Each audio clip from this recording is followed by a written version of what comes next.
உலகெங்கும் உள்ள தமிழ் மக்களுக்கு ஜோதிட சேவையில் சேலம் ஜோதிட ஆராய்ச்சியாளர்கள் சங்கம். தமிழ் உலகின் ஜோதிட ஜோதி சேலம் ஆன்லைன் அஸ்ட்ரோ டிவி.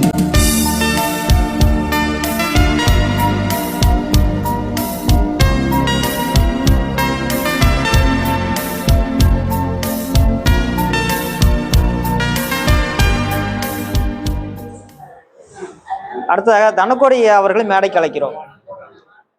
அனைவருக்கும் வணக்கம். சேலம் ஜோதிட ஆராய்ச்சியாளர் சங்கம் 19வது கூட்டத்திற்கு என்னையும் வரவழைத்து பேசுறதுக்கு சொன்னதற்கு முதலுக்கு நன்றி தெரிவித்துள்ளேன். சேலம் ஜோதிட ஆராய்ச்சியாளர் சங்கத்தின் தலைவர் செயலாளர் பொருளாளர் துணைவருக்கும் என் முதற்கண் வணக்கங்களை தெரிவித்துக் கொண்டு எனது சிற்றுரையை துவங்குகிறேன். இதுக்கு முன்னாடி ஜோதிட பெருமக்கள் நல்லதொரு கருத்தினை நல்ல வாரி வழங்கினாங்க. எனக்கு தெரிஞ்ச ஜோதிட இதெல்லாம் உங்களோட பகிர்ந்துக்கிறேன், அவ்வளோதான், வேற ஒன்றும் இல்லை. சரி, நிறையா பேர் பேசுகிறாங்க, நல்லபடி ஜோதிடத்தை பற்றி பேசுனாங்க. எனக்கு தெரிஞ்ச சில அனுபவ ஜோதிடத்தை நான் சொல்கிறேன்.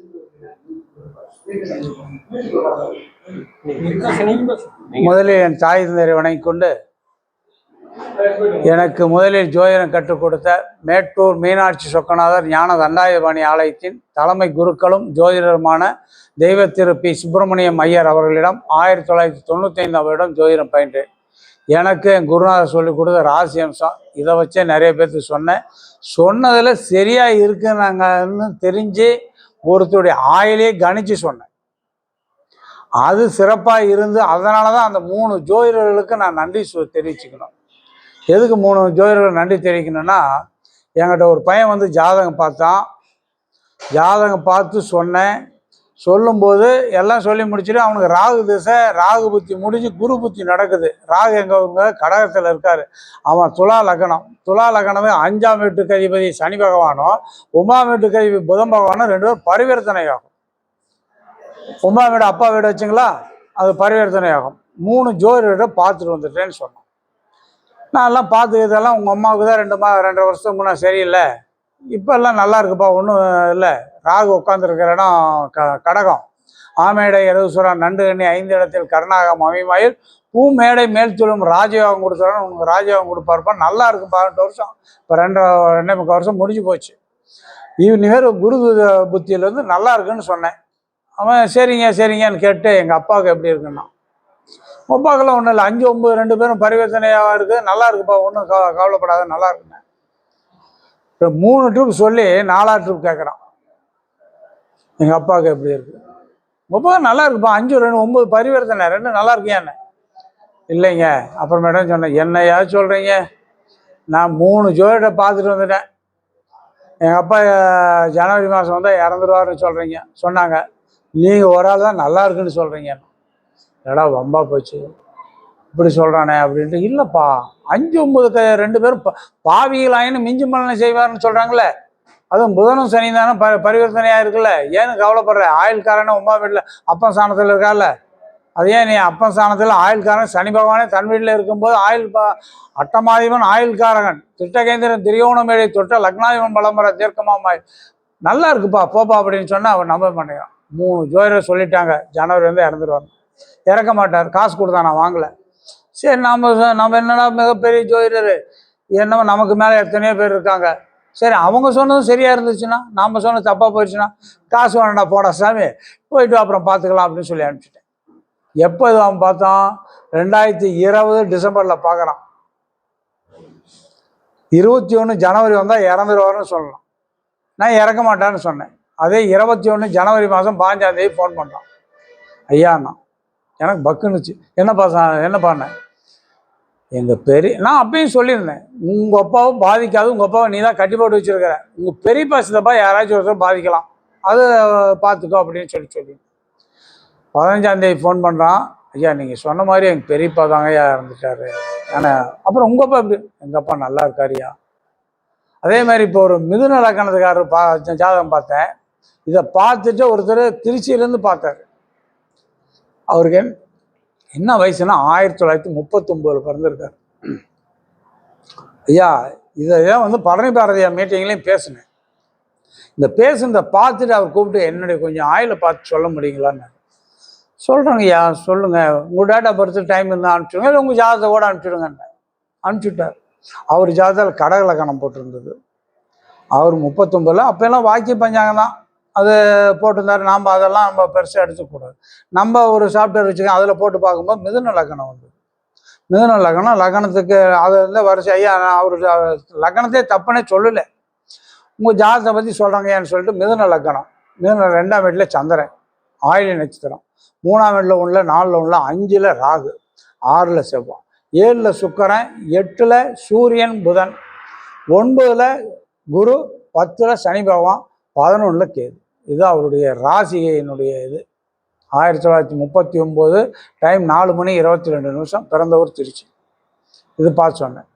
மிதுன லக்னத்துக்கு குரு பார்க்குறாரு இல்லைங்களா, 5ஆம் பார்வையா குரு பார்க்குறாரு. ஐயா உங்கள் ஜாதகத்தை பற்றி சொல்லட்டுங்களான்னு. சொல்லுங்க. நான் 2 கேள்வி கேட்குறேன், அது சொல்லுங்கயான்னு. நீங்கள் அரசு வேலையில் இருந்தீங்களான்னு கேட்டேன். குருவும் சனி பகவானும் பரிவர்த்தனைங்களா, குரு தூக்கி 10ல் போடுங்க, 10ல் கவர்மெண்ட் சொந்த வீட்டில் இருக்கார்ல, அதை வச்சு அரசு வேலையில் இருந்தீங்களான்னு. ஆமாங்கய்யா அரசு வேலையில் இருந்தேன். சரி, 5ஆம் வீட்டில் ராகு இருக்கா, ராகு வாங்கின சாரம் வந்து புனர்வசம் நட்சத்திரம், 5ஆம் இடம் பூர்வ புண்ணியஸ்தானம் தானே. அந்த 5ஆம் வீட்டில் உங்களுடைய அப்பாவுடைய சொத்து ஏதாவது கிடைச்சதான்னு கேட்டேன். ஒரே ஒரு வீடு கிடைச்சதுங்கய்யா. சரி ரைட். அப்புறம் வரிசையாக சொல்லிட்டு வரங்கன்னு சொன்னேன். லக்னத்தை குரு பார்க்குறாரு. ஜீவனை சுபரேவால சீரியர் நோக்கக்கூட பாவர்கள் பார்க்க வெய்யும் கண்ட பணி போலாகும் ஆவதே ஆயுள் சேர்க்க அறிவில் மன்னவன் ஆவான்னு சொன்னேன். நீங்கள் பெரிய அறிவாளிங்கய்யா, உங்கள்கிட்ட எப்போ சுப்ரீம் கோர்ட் நீதிபதியே பேசினா கூட அவங்ககிட்ட செக் வச்சுருவீங்க, உங்கள்கிட்ட பேசி ஜெயிக்க முடியாதுயான்னு சொன்னேன். என்ன மறுபடியும் இருக்கிறேன், சும்மா ஓரளவுக்கு இருக்கேன். 2ஆம் வீட்டில் வாக்கு ஸ்தானத்திலே புதன் இருக்கார். அந்த புதன் வாக்கு ஸ்தானத்திலே சந்திரன் இருக்காரு. சந்திரன் வாங்கின சாரம் புதன் சாரம், ஆயில்ய நட்சத்திரம். அதுதான் சொன்னேன். புதனுக்கு அந்த இது போட்டேன். அந்த தனக்காரன் தானே, தனசானம் தானே 2ஆம் இடம். தயவுடன் தனசானாதிபதி தனசானத்திலேயே ஆட்சியாக கோணைதான் குமரனுக்கு கோலயத்தில் தனமிருந்தும் மானைதான் தான் மக்கள் பெண்டின் மடி நிரம்ப உண்ணாமல் பதனம் செய்வார் வீணைதான் போகலோட கடாட்சித்தாலே விதமாக புலிப்பாணி உரைக்க கேளுன்னு. 6ல் செவ்வாய், 7ல் சுக்கரன் வந்து 5-12ஆம் வீட்டுக்கு அதிபதி வந்து 7ஆம் வீட்டில் உட்காந்து கலச ஸ்தானத்திலே, அது காரக பாவனாசி இருந்தாலும் 5-12 கூடிய ஒரு கேந்திரம் ஏறாரு. அதுக்கும் புலிப்பாணி பாடலே தான்.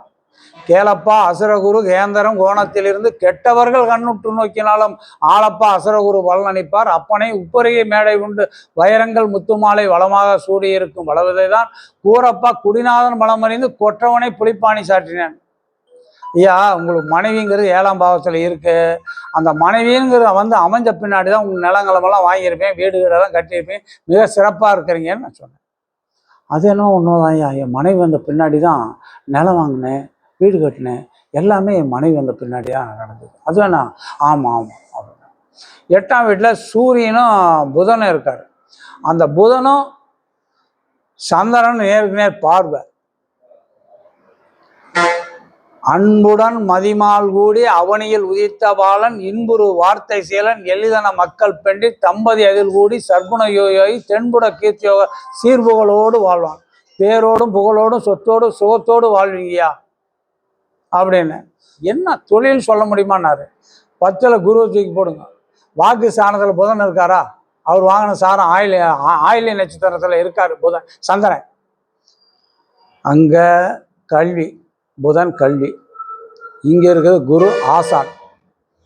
ஐயா வாத்தியார் தொழில் செய்யலாம், வழக்கறிஞர் வக்கீல் தொழில் செய்யலாம், ஐயர் மாதிரி புரோகர் தொழில் செய்யலாம், இது மாதிரி வேற ஆடிட்டு அது இது கணக்கு வழக்கு எல்லாம் தொழில் செய்யலாம். ஏன்னு ஆசிரியராக இருந்தேன்னு சொன்னார். எந்த பள்ளிக்கூடத்துக்கு ஏன் ஆசிரியர்னு? பள்ளிக்கூடத்துக்கெல்லாம் இல்லை, நான் காலேஜ் ப்ரொஃபஸராக இருந்தேன். அப்பா சாமி உங்கள்கிட்டலாம் யார் சார் பேசி ஜெயிக்க முடியும் அப்படின்னு சொன்னேன். சரி எனக்கு குழந்தைங்களை பற்றி சொல்ல முடியுமான்னு கேட்டார். சொல்ல முடியுங்க. அப்போ தான் அந்த 5ஆம் இடத்தை அந்த புத்திரவசானம் 5ஆம் இடம் தானே, பொறுப்பு 5ஆம் இடம் தானே. 5ஆம் இடத்துல ராகு உட்காந்துருக்காங்க. அந்த ராகு வாங்கின சாரம் விசாக நட்சத்திர சாரம்.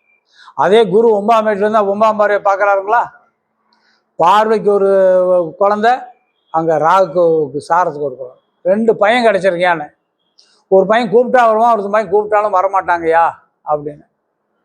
அது அப்படித்தான். ஒரு பையன் கோயம்புத்தூர்ல இருக்கான், கூப்பிட்டா வந்துடுவான், ஒரு பையன் வெளியூரில் இருப்பாங்க. இல்லை வெளியூரில் வெளிநாட்டில் இருக்கான். அவ்வளோதான் சொன்னதில். அப்புறம் ஐயா எனக்கு இன்னும் ஒரு கேள்விங்கய்யா சொல்லுங்க, எனக்கு ஆயில் எப்படி இருக்குங்க? அப்போ அவருக்கு நடக்கிறது குருதசை நடந்துட்டு இருக்குது. குருதசை நடக்கும். குரு எத்தனை கதிபதி? 7ஆம் வீட்டுக்கு அதிபதி. 7 10 கதிபதி தானே. குரு 9ஆம் வீட்டில் தான் போய் இருக்காரு. குருதசை அது உபயிலக்கணத்துக்கு 7ஆம் வீட்டுக்கு பாதகாதிபதி. பாதகாதிபதியாக இருந்தால் சிறு சிறு பாதகத்தை தான் செய்வார். ஆயுள் பங்கம் செய்கிறதுக்கு அவருக்கு அதிகாரம் இல்லை. 8 ஒன்று திசை வரணும். 8 ஆயுள்காரங்க திசை வரணும். சனி பகவானுடைய திசை வரணும். அந்த திசை வரும்பொழுது தான் உங்களுக்கு கொஞ்சம் பாதிக்கும். இப்போ 86 வருஷம் தான் ஆகுது. 86 வருஷம் 6 மாதம் 1 நாள் நான் பார்க்கும்போது ஜாதகம் அவருக்கு. உங்களுக்கு 95 வருஷம் தாயா கலைஞர் மாதிரி ஆயுள் பெரியும் அப்படின்னு. ஐயோ அவ்வளோ நாளா? ஆமாம். நான் கொஞ்சம் பஞ்சபட்சியும் பார்த்து சொல்லுவேன். பஞ்சபட்சி பார்த்து பஞ்சபட்சியை அவனுடைய நட்சத்திரத்துக்குரிய பச்சை எடுத்து அந்த பச்சை அரசு தொழில் செய்கிற நேரத்தை குறித்து கொடுத்துருக்கேன். அதே மாதிரி ஈரோட்டுக்கார பொண்ணுக்கு ஒரு கொடுத்தேன். என் பொண்ணு என்ன படிக்க என்ன வேணாலும் படிக்க வை, ஐஏஎஸ்ஸாக படிக்க வைன்னு.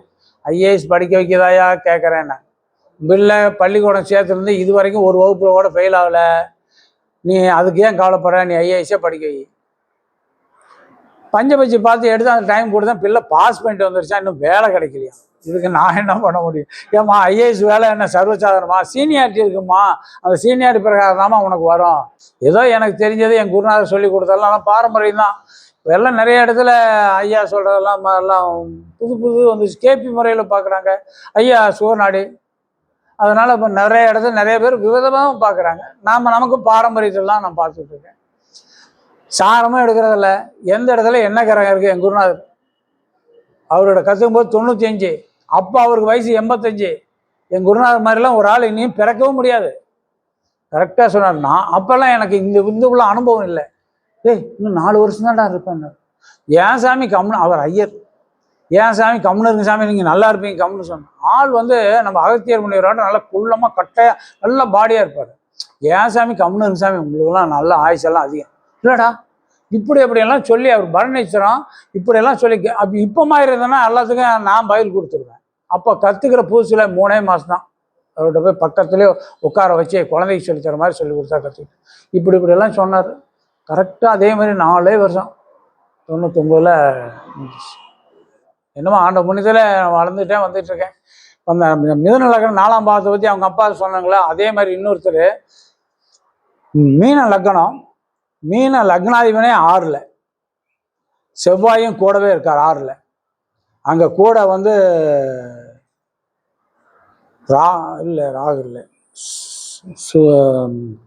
சூரியன் 2ஆம் வீட்டில் சித்திரை மாதம் பிறந்தவர் 2ஆம் வீட்டில் இருக்கார். இங்கே 3 கிரகம் இருக்குது 6ஆம் வீட்லேயே.